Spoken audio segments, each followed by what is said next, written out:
So on my end here, this is Joseph A. Foreign High School here in Milford, Connecticut. These are our esports players. And then over on the camera that says Vivian First, that's Jonathan Law High School's players there. Awesome. Hi, everyone. So nice to meet all of you. Hello. So yeah, I mean, this is super cool. We've got students, we've got coaches, we've got Mr. Duke in the back, who's the coach here. Over at Law, we've got Miss First, we've got Mr. Rosenthal, Mr. Lippard.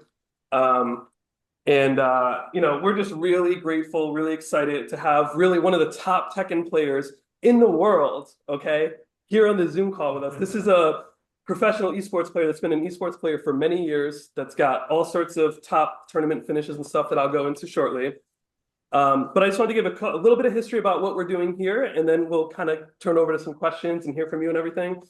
So we're just starting our esports journey here in Milford. When I talked to you at, what was it, East Coast Throwdown in Hartford, you know, that we were just finishing up our first season. So this is our first year. Now that we're in our second season. We have teams at both the high schools. We're playing games like Smash Brothers Ultimate, Street Fighter 6, Marvel Rivals, NBA 2K, Mario Kart, all that fun stuff. No Tekken right now, but we're working on it. We want Tekken. And so in last year, actually, last season rather, Jonathan Law's Mario Kart team actually went to Quinnipiac and got a taste of like playing on a big stage, you know, having that pressure, you know, you're in a different environment and, you know, trying to play the best teams that are out there. And so really, you know, the purpose of the Zoom call is to have our esports players and coaches ask questions and just hear from someone that's been a top esports player for years. You've lived it, you've done it. Like, this is your life. Like, it's so awesome. And so I'm just going to kind of run down your very impressive resume, and then we'll start hearing from you. I'll shut up, and then we'll go into questions. So, you know, I know you started playing back like 2015, maybe 2016, something like that, right? Like really kind of entering the tournaments and stuff. Since then, you've had 60 top 8 finishes in major tournaments all over the world. We're talking fighting game players, Evo, Combo Breaker, these really big events. She's won Summer Jam, won Texas Showdown, and then she had to come to Hartford, and she just tore everyone apart in Hartford at East Coast Throwdown. It wasn't even really hard for you. You barely lost any matches in that tournament. I was so impressed. You were inducted in the 2022 Forbes 30 under 30 list. You were signed to top esports teams like Cloud9 in the past, and now you're with Red Bull Gaming, obviously, you know, with the hat and the gear and everything. You're a Twitch ambassador. You were on a billboard in Times Square. You were featured on Vice. You were interviewed by Katie Couric. You've been on like cardboard advertisements in stores for like Red Bull merchandising and stuff. And like I said, you've traveled all over the world to play. I know you've played some of the top Japanese, some of the top Korean players, Pakistani players. And after Hartford, I think you went to Japan for the Last Chance Qualifier, right? So it was like just amazing. So, and then something that we kind of like to obviously really push to our players here is, in addition to all this stuff, you're really giving back and you're dedicated to helping others. You've raised over $20,000 for charity, including the 1000 Dreams Fund, which is a nonprofit organization that provides education grants to female high school and college students, breast cancer research, gamers outreach, Leukemia and Lymphoma Society, and you're also a really strong advocate for women in diversity in gaming, and I know you've done tons of stuff with that as well, so very cool. So, I mean, yeah, just an insane list of accomplishments. Oh, that's crazy. You know, yeah, that's the rundown. Listen, I'm not oh my impressed. God. Okay, wow. I would be happy with any one of those things, okay? Like, so yeah, just really congratulations on all your success. I just want to thank you on behalf of our students, our staff, and our district for taking the time to talk to us today. I know you're insanely busy. You're training, you're labbing, you're streaming. When I talked to you in Hartford, you were like, yeah, I'll do the talk, but I'm going to be like traveling the world for like the next 3 months. So talk to me in the new year, you know? So I'm glad we were able to have this event, because I know I get so busy, but thank you so much for being patient with me, and because I'm so excited to do this. I love doing Q&As and discussions like this. This is something I enjoy a ton, so I'm glad we were able to make this happen. Absolutely. Thank you so much for agreeing to do this. It's so cool. So yes, like I said, I'm going to shut up for a couple minutes. If you want to kind of introduce yourself to our students and kind of tell your story, and then we'll jump into some questions after that. For sure. Hey everyone, my name is Jeannail Carter or Cuddlecore. That is my gamer tag. And I have been a professional esports player for 7 years, but I have been competitive for about 11. But I started playing games in general when I was a kid, probably like a ton of you. You start really young, you love gaming, that's your thing. Um, I started getting into tournaments around like 2015. 2014, 2015. And for me, it was all about community. Community is very important. Getting to know the people in your scene, kind of like when you all play with each other and train together. That stuff is really important. I found a lot of camaraderie and friendship in that, not just training partners, but actual longtime friends. So gaming isn't just something where you compete and you push yourself. It's also something where you bond with other people who are just like you, but you also understand that a lot of us are different too. But that's what makes gaming so special. People from all around the globe connecting because of this particular thing. It exposes it creates a more exposure for you to the world. And that's something that I think is really important for people growing up in esports and growing up in competitive gaming. I lived in Illinois for a majority of my life, a very small town. And I didn't go to a ton of places. You go to school, you come home, you work hard at school, you do your thing. My family was very supportive of my hobby. They're supportive of everything I did. So then I was an art student, but along with art, I loved gaming too, which they actually do go rather hand in hand. After high school, I went to college. I went to NIU, which is Northern Illinois University, where I also did play there too. I would compete from time to time, but my heavy focus was school. I never let go of the hobby of gaming, but school was a major focus. But what's really cool is in this day and age with esports, you all get the perk of having this at your schools. You have the teams, you have the clubs, you have actual courses where you get to learn about everything esports, from the players to the managers to everything in between, like staff. And I think that's really important. That's something that I didn't have coming up. And I didn't even really know what esports was. So the fact that you all have people who care so much that you all are prepared for that path is a beautiful thing. And I think it's great that you all are able to compete and really get like firsthand exposure to tournament play as well. That is so exciting. So yeah, I mean, the breakdown of my career was very thorough. I don't think I have to give too much introduction to that, but I would really love to know more about y'all and what questions you have for me or anything I can, help with. Absolutely. Like I said, we had some questions, and we kind of asked the students to come up with them ahead of time just so we could try to, think about what would be good questions to ask, right? It's kind of part of it, like what would be the best questions. So why don't we start, Jonathan Law High School, Izzy, why don't we start with your questions? And then I was gonna say, in what ways do you try to communicate with your teammates and try to bond so that you have a better chance at like understanding each other when you're playing the games that you play? So you said like, in what ways do I try to communicate with my teammates so we have a better bond and how we compete? Yeah. So interesting thing is, so because my game is, Tekken is single player, so it's just you and your decisions. And we have an esports roster, but we're all kind of spread out. We don't live near each other. So for me, teammates is kind of like, it's just training partners. For me, it's training partners. And if I need help with something, I'll be like, hey, this particular character is giving me a hard time. This is very difficult. Can we run over some matches? And we'll go through them and I'll ask afterwards, hey, what could I have done better? They'll be like, you did this really well, but you need to do this better. You need to like step here, punish here. Like you have to, I ask for critique and they give that to me. If I need help with other things, I reach out to other players in the community. I reach out through like Twitter or like DMs, which is one of the ways we all communicate. And I'll be like, hey, I know you main this character. I would love to have some more experience. Can we play sometime? And it actually creates a nice foundation, especially if you might have not talked to them as much in the past. but then you end up opening up like another line of communication to compete, but also to support each other. Because when we're at these events, it's like Americans versus Pakistani players versus like South American players. Like we're all like fighting against each other. And that kind of support and camaraderie is really important. So establishing that stuff kind of beforehand because of training and stuff like that helps you offline when you need that support when you're fighting against some tough opponents. I hope that answers it. So cool. Izzy, do you want to ask your other question? I was gonna ask, is there anything else you do besides esports as a career, or do you just do esports?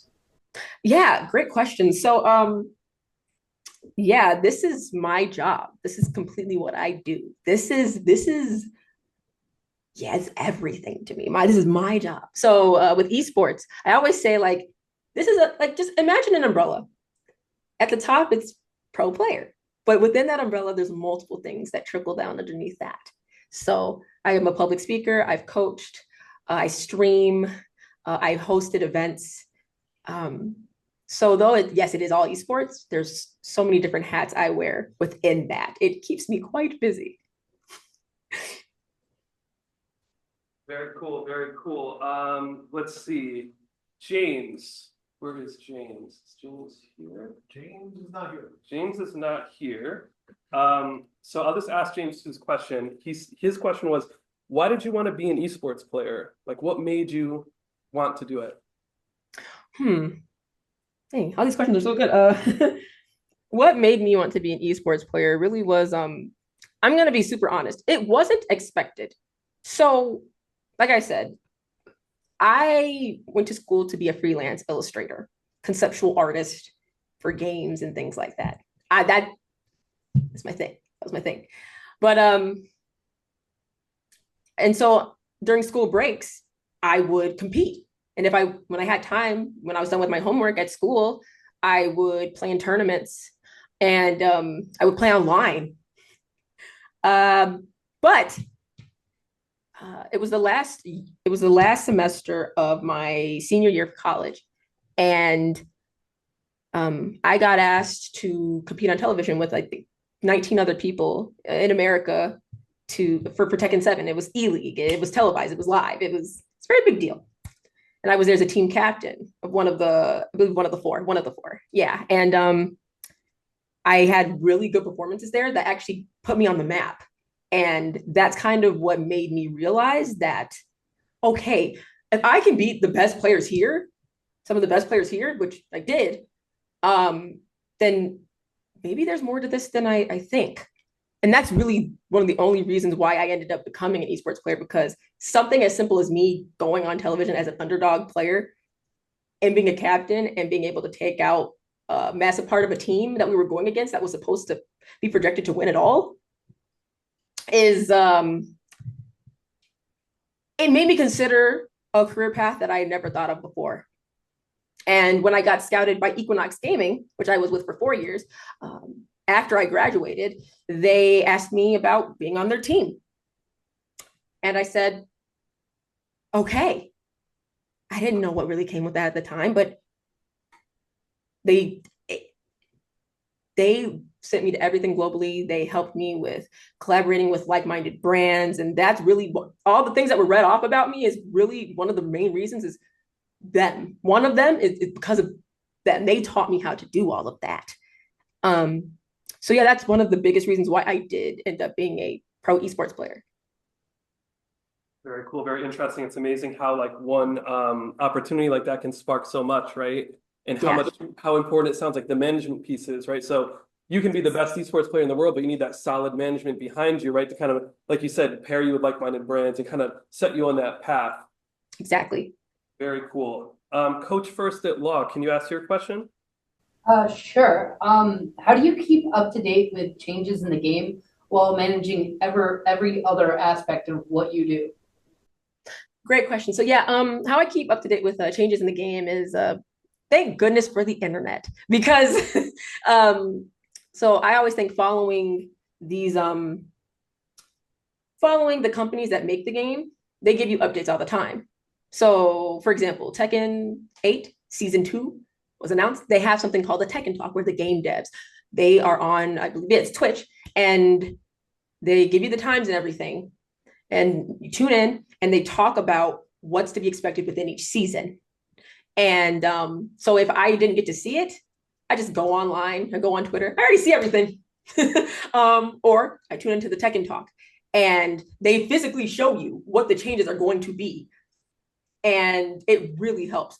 Something I do find very helpful and very beneficial is the fact that the game devs are their transparency with their audience, including the competitive players, the pro players. And so when they give these talks, when they talk about the new characters that are coming in, or like certain mechanics that are being changed, it helps you be prepared for what's to be expected in the next season, because with fighting games, those things change, those things ebb and flow all the time. Something that you were doing for 10 years in a game, that game will change easily in the next season. I stay up to date by that. We just check out the Tekken Talks, and then once that stuff drops, I start creating the muscle memory to get used to doing that stuff more. And if it's a new character, I fight against that character a lot, because I know I don't want to lose to unfamiliarity.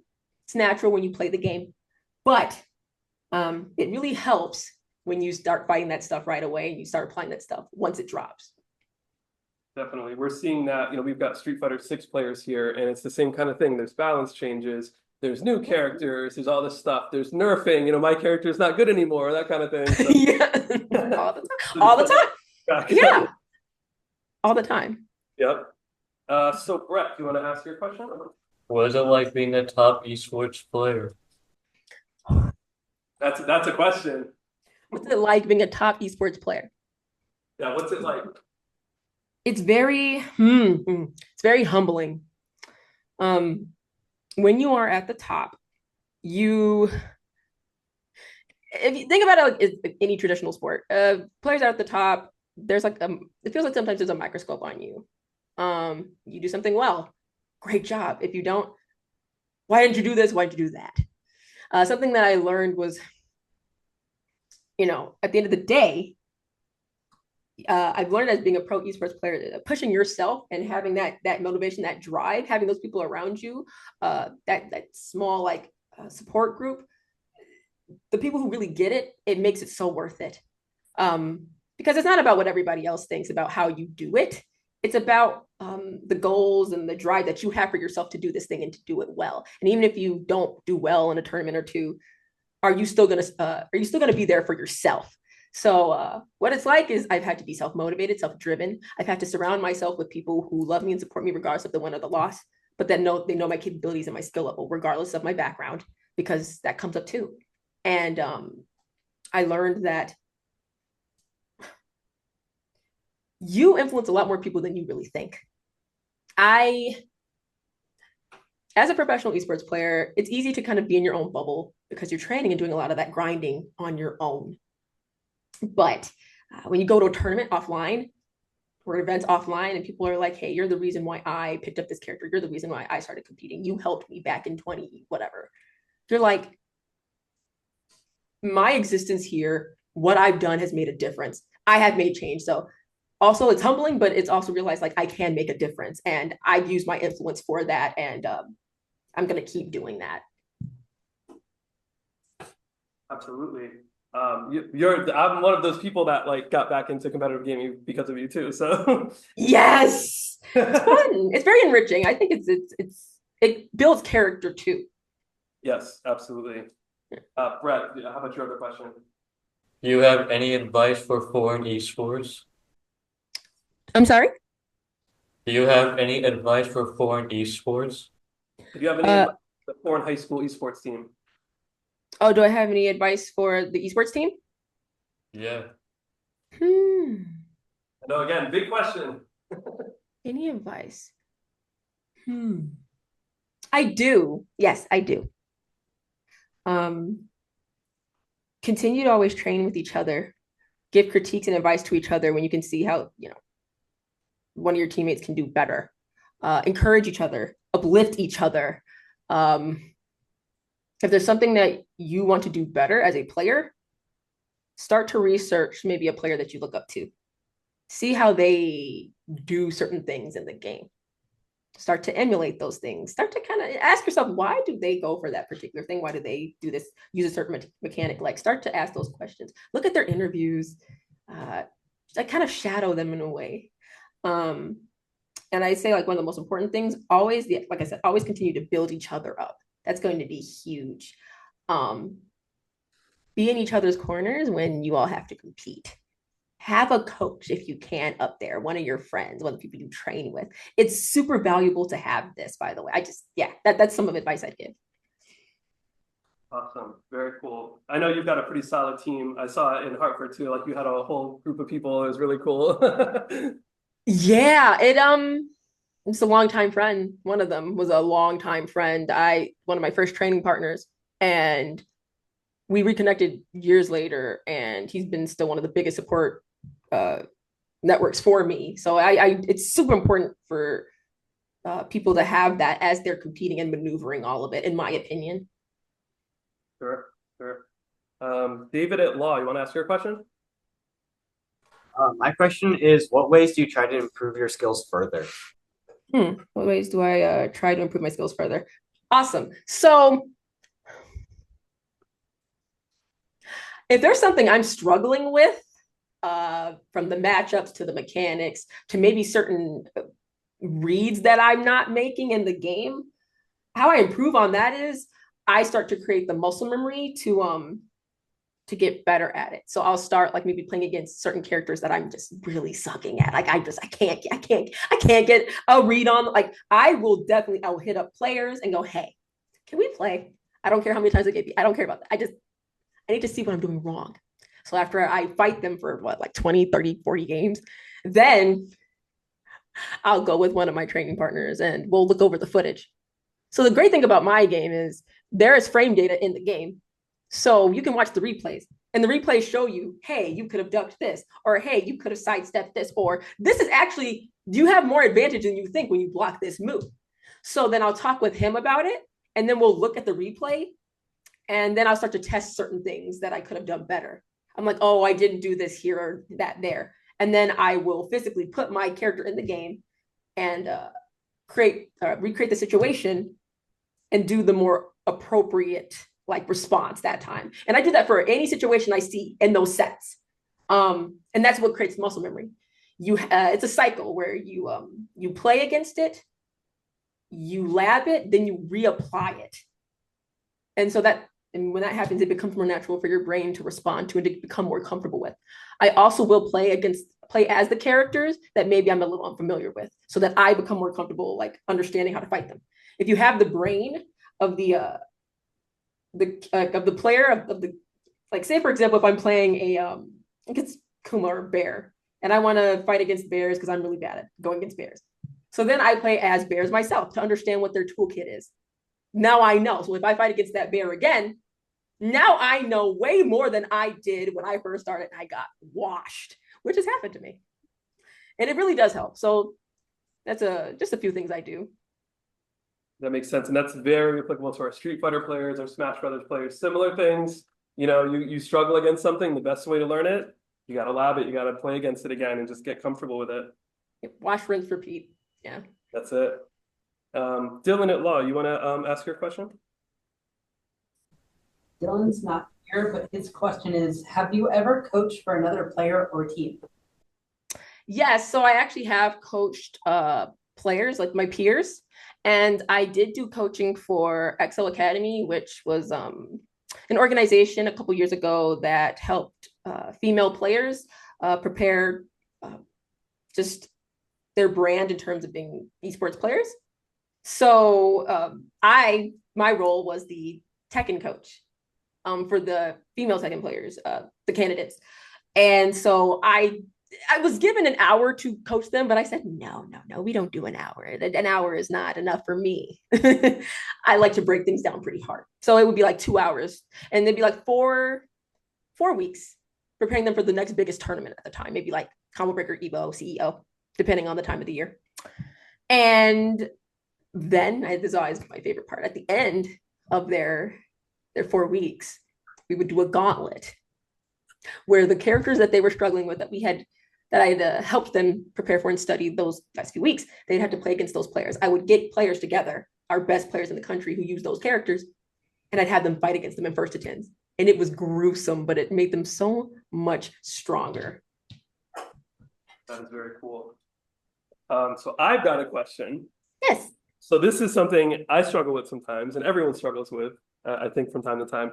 How do you handle the pressure during a really intense match? How do you not go on tilt, as they say?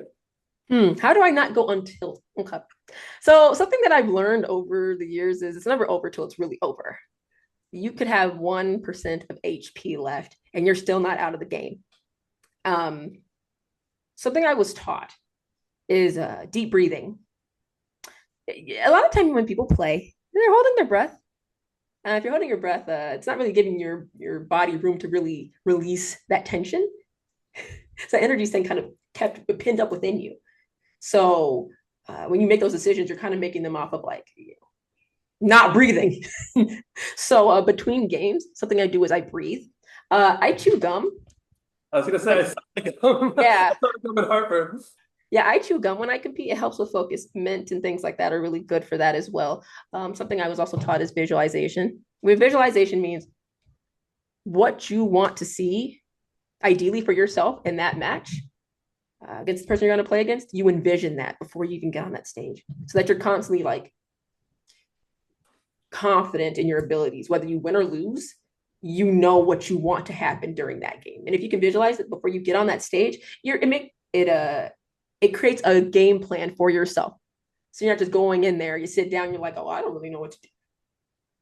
You can have a little bit of a game plan going in before you do. And also something else that I think helps with removing or reducing tilt is to remember that you are a student of the game. No matter how many years you've been playing or how much experience you have, you're always a student of the game. You're always going to learn something new. So I think as long as you keep those things in mind, it'll make you so much better. I think negative self-talk can be harmful.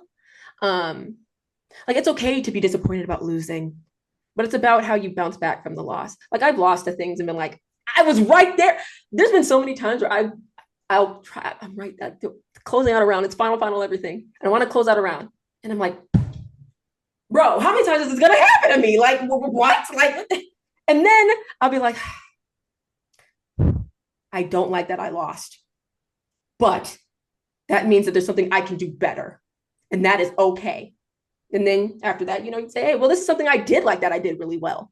But it's important to have a nice balance of both. So you're not only criticizing yourself, but you're also respecting the great things that you did during that tournament run. So I just want to add on to something there, because I love what you just said about like, when you're losing, you're learning. There's like an esports place we have here in Milford called Affinity Esports. And one of the coaches there said something. They said, we don't lose, we learn. I was like, whoa, that is crazy. That's a great quote. Yes, because it's so true. And a loss is a loss and it does hurt, but it's how you redirect that disappointment into preparing yourself better for next time. Because best believe that thing that you lost to at that tournament is going to come up again. And next time, guess what? You're going to be ready. That's it. Mm-hmm. That's it. Coach Lippert at Law, do you want to ask your questions?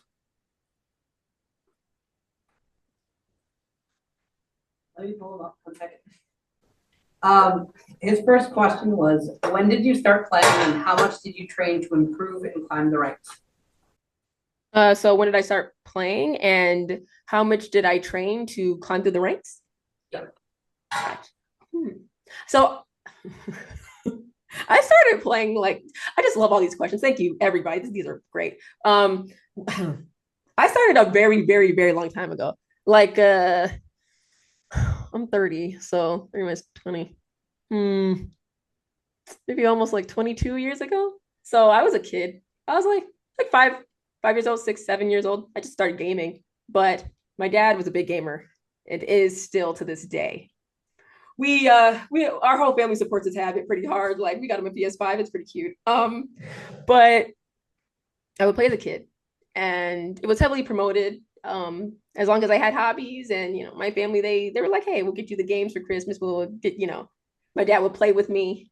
My sister also played too. And so that was just a common thing in my house. Fighters was just, we had all the games, but like fighting games was like the thing in our house. Like that's because of my dad. So I did it for years and years and years, like for like 2 decades. Like, and then I got to that point where I was like 19, 20. I wanted to get better. I got exposure to a local scene and I met some really cool people there. And I saw that there was a community bigger than my house. And I was like, what? That's so cool. So I was getting my butt kicked. And I said, I want to do better. Like I saw there was a player, he was international. He came to like stay in Chicago for a certain amount of time. He was a Korean player. And Korea is known as one of the lands of Tekken. Like it just is, top 2. And I saw how he played and I was like, what is this? Like, this is amazing. Like, I want to move like that. And so when I saw that, I started practicing and emulating how he was moving. And I started looking up YouTube videos to learn how to move a certain way. So I started climbing through the ranks by learning how to do the more advanced mechanics, like backdash, canceling, punishment, sidestepping, adapting, just aggression, patience, all because of that. And that's how I learned, really, by studying other players and having to take an L or two, multiple, because there were so many established players already in our scene who were considered veterans that I looked up to. But it really, really helped playing them. And these were longer sets. So it wasn't just like you play for best of 2 out of 3. It was, in Tekken Tag Tournament 2, it was death matches, which means the death matches, you continue to play and play and play until you're the same rank about, until one of you gets demoted, because if you lose, there's a certain amount of points that you'll lose to the point where you will get demoted, or if you win, you promote further. So it was very intense, and that's really what helped me a lot, was those long sets. Wow, that's hardcore. Yeah, that's a good tilt thing right there when you get demoted. That's like oh yeah, like I told you, I said I came from Tekken Tag 2, one of the hardest Tekkens known ever, and I not once did I was like, man, no, I said, look, I'm trying to beat you, and if I can't, that means I need to study, and if I get demoted, I'm gonna get you next time. Don't worry, I got you. Yeah. Cool. Coach Rosenthal, you want to ask your question at law? Yeah. So would you be open to compete in any other title, or would you just stick with what you've been doing? Wow. I thought about it. I was going to compete in Soul Calibur 6 and Tekken 8. But I learned that Tekken 8 required a lot of time, because Tekken in general does, in any fighting game. But playing 2 and juggling both, it's insanely difficult. One of my peers, and the GOAT of Tekken, Arslan Ash, she said he's an amazing KOF player and a Tekken player, both. But he's like, I remember him kind of mentioning here and there, like, it's really hard to juggle both. And he's right, because it is. If you're a pro player and you're really good at one game, of course, if you play another one really well, you're like, man, I don't want to just be bad at it. I have the capability to be just as good in that one. I thought about it. Personally, I prefer to just play Tekken professionally only.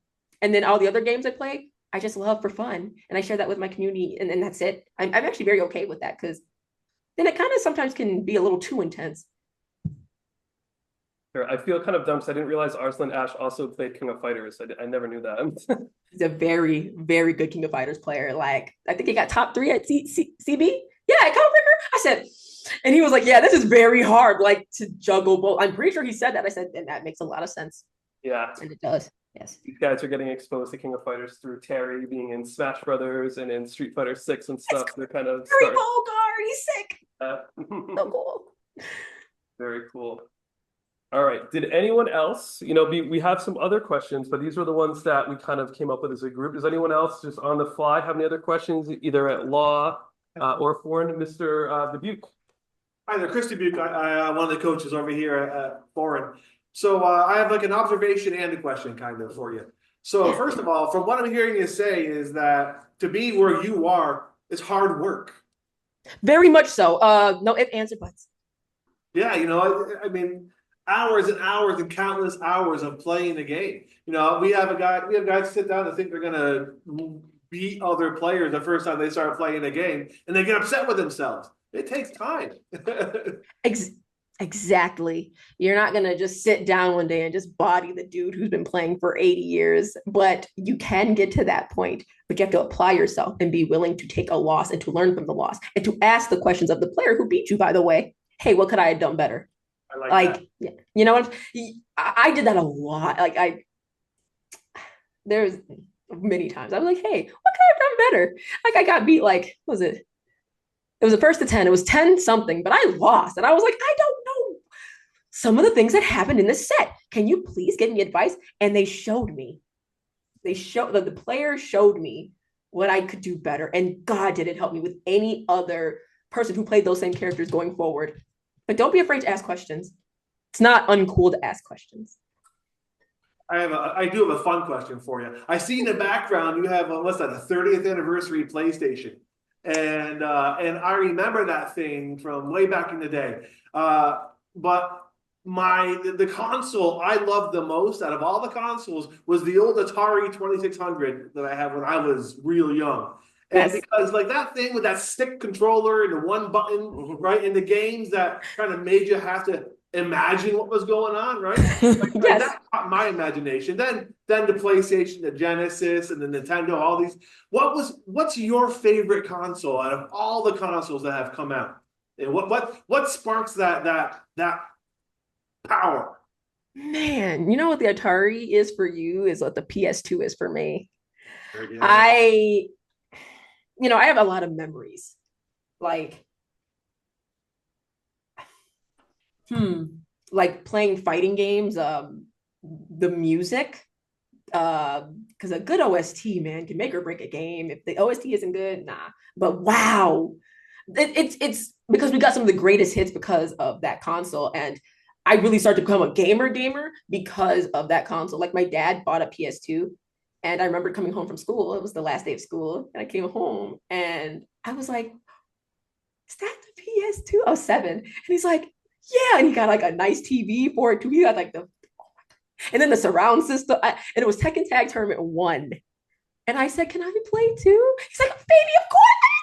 Come on. And we just played, and like, and he's the reason why I'm where I am. And if I didn't have those experiences, those memories, I would have never done any of it. So that's why PS2, and it's not just that, it's not just the fighting games, but tons of other games as well. Like Ratchet and Clank was another one, Jack and Daxter, like God of War, which I ended up playing on the PS3. But those titles, yeah, that's fine. So That's what kind of sparked the love of gaming in general, and then you would move on to kind of be exposed to other things like Tekken and esports things, and that's very cool. Very cool. Yes. I had a question. yes. Since Kazuya is both in Tekken and Smash, I was wondering if you can translate those combos over to Smash. That's a really good question. Honestly, bro, it looks a little different. I've seen how Kazuya plays in Smash. He looks kind of different. He has some of the same like basic moves, but how the combo system works in both games is kind of different. So it'd be kind of tough. But I think at the core with fighting games, there are some things that are very similar. Like you can still adapt, you can still punish, you can still wave dash and smash. You can probably backdash too. And you probably have Oki as well. Probably have Oki. So I think the combo systems are kind of different, but I think at the core, like those basic fundamental things it's still the same. And some of his moves from the move list as well. Yeah, he's got his 10-string, his 10-hit combos in there. I mean, as they should though, by the way, it's iconic. So yeah, that's so cool. Does he have his 1-1-2? Does he have that? That's a good question. I'm not sure. Really have to you spam jab as an automatic 10 combo. Yeah, it's like his 10 strings just one button. That's so cool. He does look really cool in Smash, by the way. I think he looks really good. Yeah. Could you explain real quick, because we've got some fighting game players here. Could you explain Oki real quick? You mentioned that. Oh, sorry guys. Yeah, Oki. So it's like the concept of it's the ground game. So for example, hi, I'm playing my character and I'm going against somebody else. I knocked my opponent onto the ground. Okay, now they're on the ground. So Okazemi talks about the way that I approach my opponent after I've knocked them down. What options do I have? Do I dash up and do nothing? Do I hit them on the ground? Do I walk around them to prepare for them to attack as they're waking up? But Oki can also talk about how the person who's on the ground deals with me as they're getting up. Oki is like short for Okazemi, which I believe talks about like it's about ground game. It's like a Japanese term for like ground, how you deal with being on the ground, those situations. So that's what that talks about. So like I said, it's how I knocked you down and how I want to approach you and how many options I have. And it also refers to the opponent who is knocked down, how they're going to deal with me as they're getting up. Right. Huge part of fighting games, right? The wake up game. What are you doing? What's the mix up? What are you going to do when they go to get up? So I'll ask a question real quick because I want to make sure we get this one. Do you have any advice for an esports player, kind of just starting out, as far as marketing themselves for like what you spoke about, like for brand deals, scholarships, team signings, partnerships, like how can they market themselves? What would be the advice you would give? Yes. So as an esports player, a new one who's starting out and they want to market themselves and create that brand, it's being on social media is very important, being on those social media channels in multiple places, not just one. So if it's Twitter, Instagram, LinkedIn is really big. We're talking, that's very professional, and a lot of esports orgs and representatives are on there. So you can also connect with them. But a lot of times they'll have like, there's also collegiate esports people on LinkedIn, and they'll have so many opportunities. So you can sign up and apply. I also think collaborating with brands that align with the things that you believe in. So for example, if you really like PCs and you would like to get your foot in the door about collaborating with a PC brand, it's sometimes just as simple as Googling PC brands that do partnerships or affiliate programs is a really good way to start. Don't be afraid to ask questions. Like I said earlier, send emails, send DMs, introduce yourself. And really also sit down and ask yourself, what do I care about? When I'm not on the game, when I'm off that stage, when the lights turn off, what do I care about? What else do I fight for?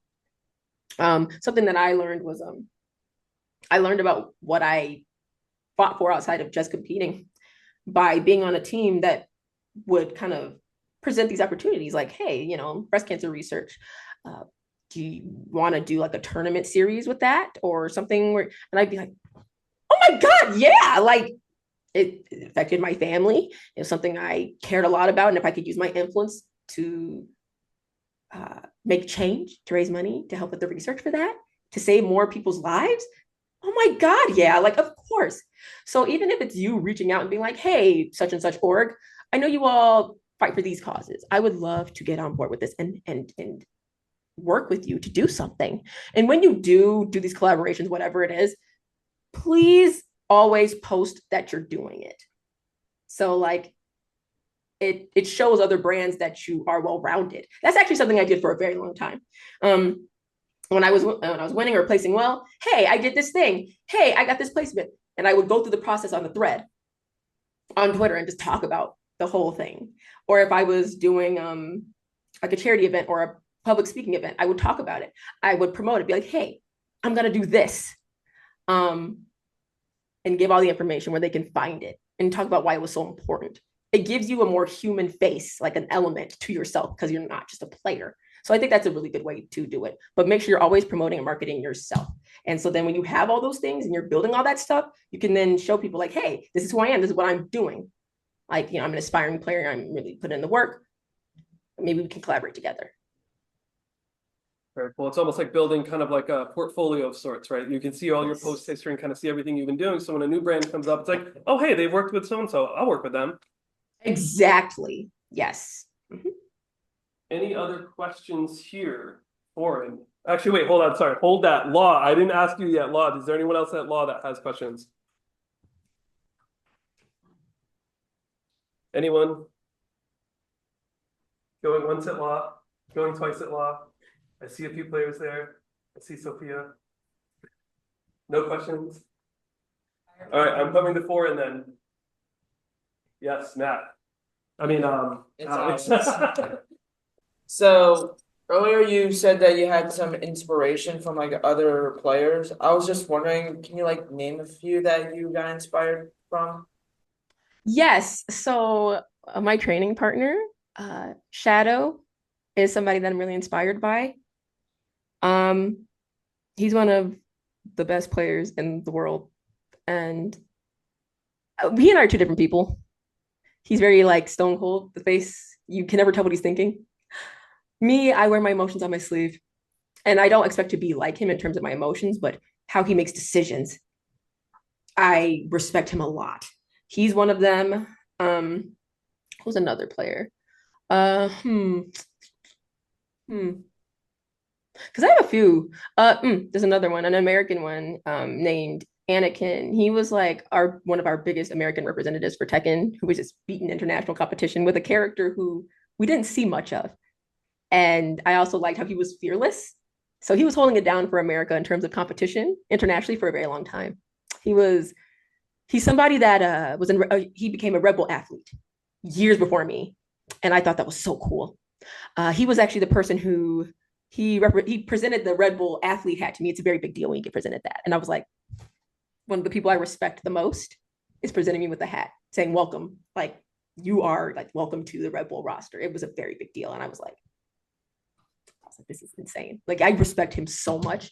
And one more I'd say is Kayane. She is a professional. Well, she was a professional Soul Calibur player. She was playing since she was like 10. She's like a prodigy, and she's a role model for me because she does everything. Like she competes.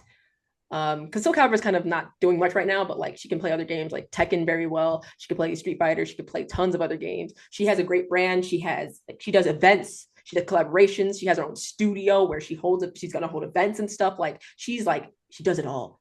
And that's where I would like to get in my career after I'm done competing as much. And I think she has a really good heart. And so spending time with her and getting to pick her brain on that stuff has been really eye-opening. So those are just a few people. So, yeah. Very cool. Very cool. Any other questions in general? Foreign law.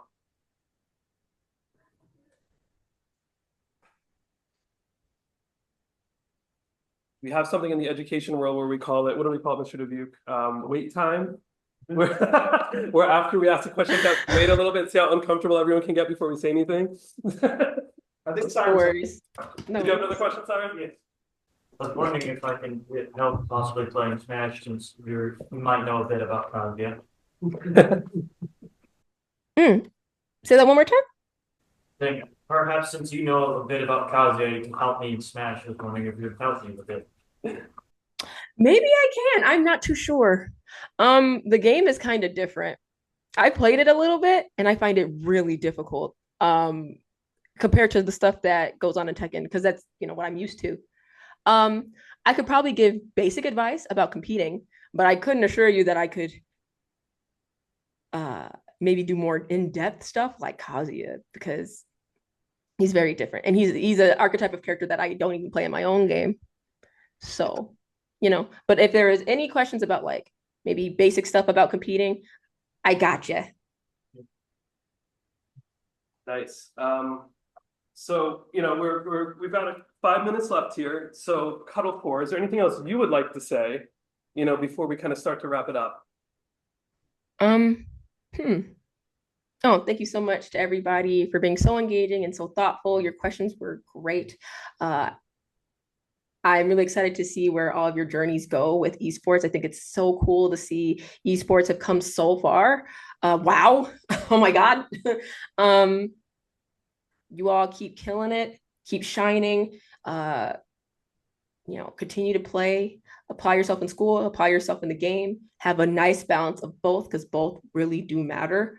And ultimately at the end of the day, have fun, have so much fun with this. Because it's not,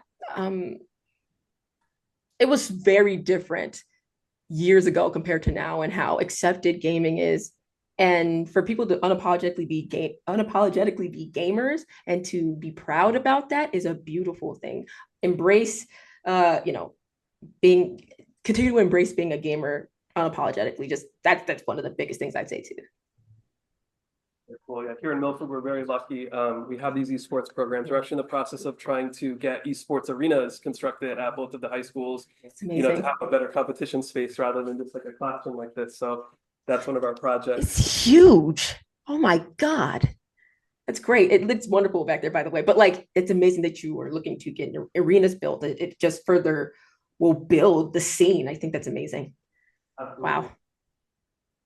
Absolutely. So I just want to say people can find you at twitch.tv/cuddle_core. Yes. You're on Twitter, cuddle_core.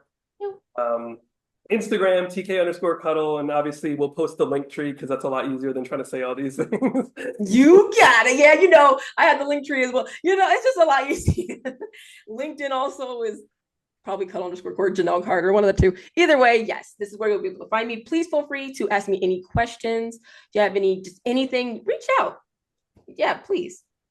We appreciate that. So thank you. This was awesome. The information we just got from a top player like this, you don't usually have access to a player like this to be able to ask questions and just go in depth. So we really appreciate it. Thank you again. I'm curious, what's next for you? What's the next big tournament? So I got invited to compete at Level Up Expo, and it's going to be very intense Tekken competition. So I was very honored to be able to be invited to go. So that's the next biggest one. That's April 25th to the 27th. Oh, I forgot to add, it's important to have resting periods when you compete. I want to add that. I forgot. I have been resting. Oh my God. You have to have periods of rest. The rest period is just as important as the competitive season and the grind. It keeps you refreshed, keeps your brain open. So yeah, that's the next tournament. And then the entire year I'm going to be grinding points for the Tekken World Tour to get into the top 20 based on the regional leaderboard. And I know it's going to be super gruesome, but like it's something I've always wanted to create a goal for. And I'm really, really excited to push myself for that. So that's what I'm doing, along with so much other stuff, but yeah. Tekken World Tour, very cool. Now, I'll just ask the last 2 minutes here. How many countries have you been to? How many countries have you competed in? A lot of them, but I can't remember all of them. So it's like Amsterdam, China, Japan, France, Germany. There's probably more than that, but that's just Thailand is another one. Just a lot, just a ton. Just a lot of them. I can't remember all of them, but a lot of them. And it taught me a lot about cultural differences and appreciation as well. And that sometimes some things aren't so different between all of us. But you also get to see what their worlds are like. I really do want to go to Pakistan to compete. So that's something that's on the bucket list. And I hope I get to. But France is the one I've gone to the most, twice.